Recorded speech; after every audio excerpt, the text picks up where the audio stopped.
Lalu orang tua saya sampai melaporkan ke aparat polisi untuk melakukan pencarian kepada saya, karena saya juga memutuskan untuk meninggalkan keluarga saya demi menyelamatkan akidah saya. Afifah, Ya, Ustaz. ya kalau boleh jelaskan dulu sedikit tentang ya biodatanya. Nama lengkap dulu siapa? Nama lengkap saya Debbie Tania, umur 21 tahun, memeluk agama Islam selama 4 bulan. Di bulan apa itu? Di bulan Agustus 2019. Iya, alhamdulillah. Terus setelah masuk Islam itu diganti nama Menjadi menjadi, Nur Afifah.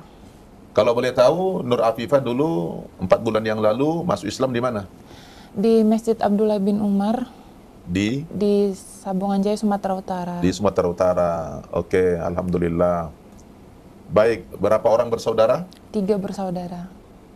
Dulu memang terlahir tidak muslim ya? Iya, non-muslim. Non-muslim. Kedua orang tuanya juga non-muslim. Non-muslim. Baik. Mungkin para pemirsa ini senantiasa menanti kisah-kisah para mu'allaf ini ya. Barangkali boleh sharing pengalaman.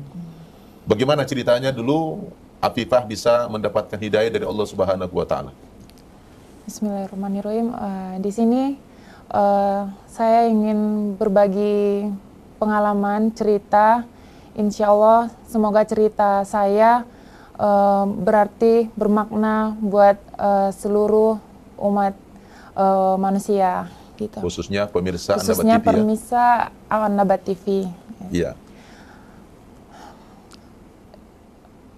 Awalnya saya sudah tertarik dengan Islam itu sejak kecil. Sejak umur saya masih menginjak usia SD, Iya. sekolah dasar, di sana saya sudah mulai tertarik dengan Islam. Keluarga saya beserta saya tinggal di lingkungan rumah ibadah saya sebelumnya, di mana saya hanya mengenal agama saya sebelumnya saja. Dan saya orang yang tidak bergaul, hanya mengetahui tentang agama saya sebelumnya.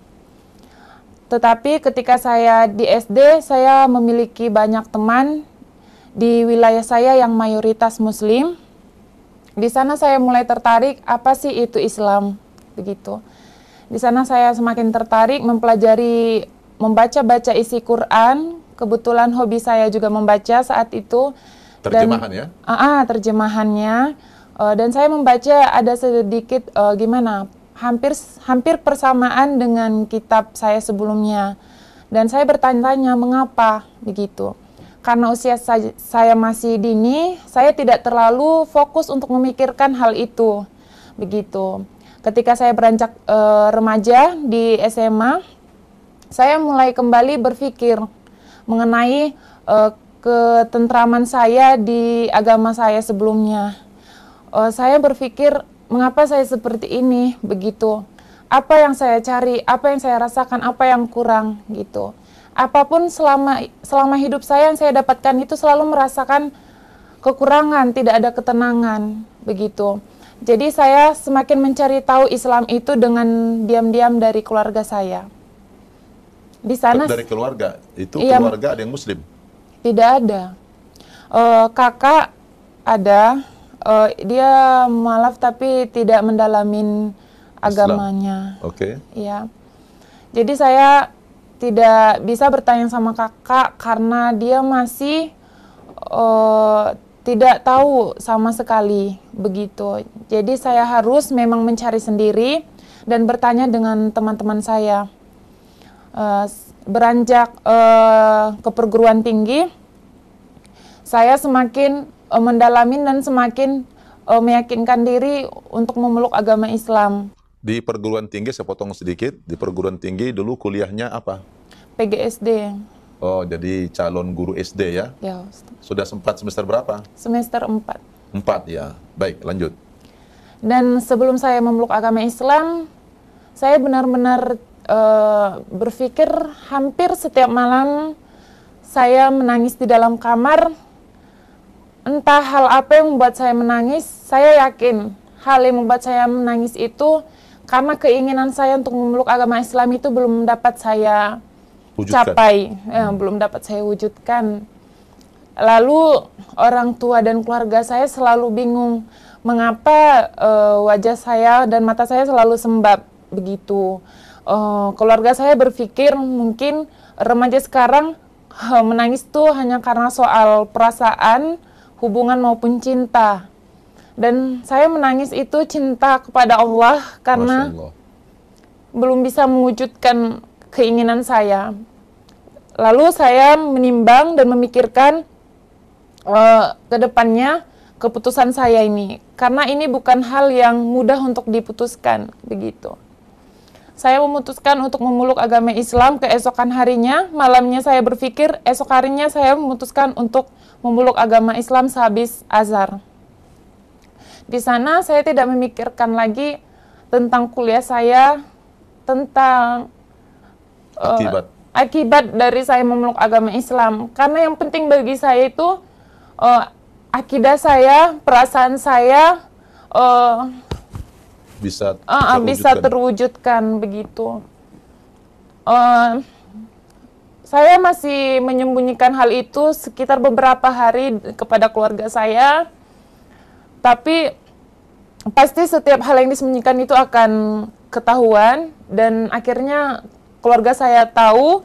Orang tua saya sangat tidak setuju dan marah besar kepada saya, hingga orang tua saya ingin mempunyai rencana untuk melakukan saya kembali ke agama saya sebelumnya.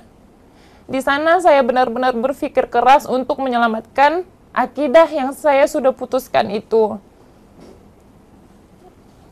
Lalu orang tua saya sampai melaporkan ke aparat polisi untuk melakukan pencarian kepada saya, karena saya juga memutuskan untuk meninggalkan keluarga saya demi menyelamatkan akidah saya. Saat itu saya pergi dari rumah subuh, dan alhamdulillah teman saya juga ikut menolong saya. Ketika itu saya tidak setakut sebelum saya memeluk Islam. Setelah saya memeluk Islam, apapun saya lakukan ketika itu untuk menyelamatkan akidah saya. Dan sesuatu hal yang tidak kita duga itu selalu datang. Ketika cobaan dari keluarga datang, Allah selalu nolong kita dengan cara yang Dia punya, gitu. Jadi saya memutuskan tetap pergi, dan saya dapat saran dari teman, meminta nomor telepon Ustadz sendiri. Lalu saya menelpon Ustadz dan saya memutuskan pergi ke Jakarta dan berada di pesantren yang dipimpin oleh Ustadz sendiri, Ustadz Namaban. Iya, Masya Allah ya. Luar biasa perjalanan hidup Afifah ya. Terikan hal-hal yang luar biasa dalam batinnya di dalam agama sebelumnya. Lalu setelah kuliah, mulailah bertekad.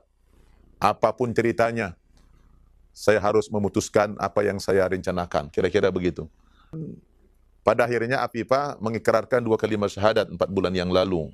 Ya, itu ketika sudah syahadat, apa yang dirasakan? Kalau dijelaskan secara kata sangat sulit, tetapi langsung lega? Lega, sangat. Karena sewaktu sebelum mualaf, saya itu selalu mengikuti apa yang dikatakan orang tua, mulai dari soal ibadah di agama saya sebelumnya. Saya selalu ikutin, karena setiap di agama saya sebelumnya itu ada tingkatannya. Misalnya SD begini, di rumah ibadah, tingkatan ini begini. Saya ikuti semua karena apa? Mereka sempat bilang, mengapa kamu ikutin itu, sedangkan kamu mualaf saat ini. Saya hanya mengucapkan, saya bukan memikirkan tentang itu, saya memikirkan orang tua saya. Pasti setiap anak itu sayang sama orang tuanya, begitu. Makanya saya berpikir sejak dulu, memikirkan benar-benar memikirkan secara matang untuk melangkah menjadi seorang mualaf, gitu. Tidak, apapun. Kuliah juga saya berpikir berhenti, silakan berhenti, gitu. Memang itu sudah tidak dipikirkan, gitu. Karena yang saya pikirkan gimana saya di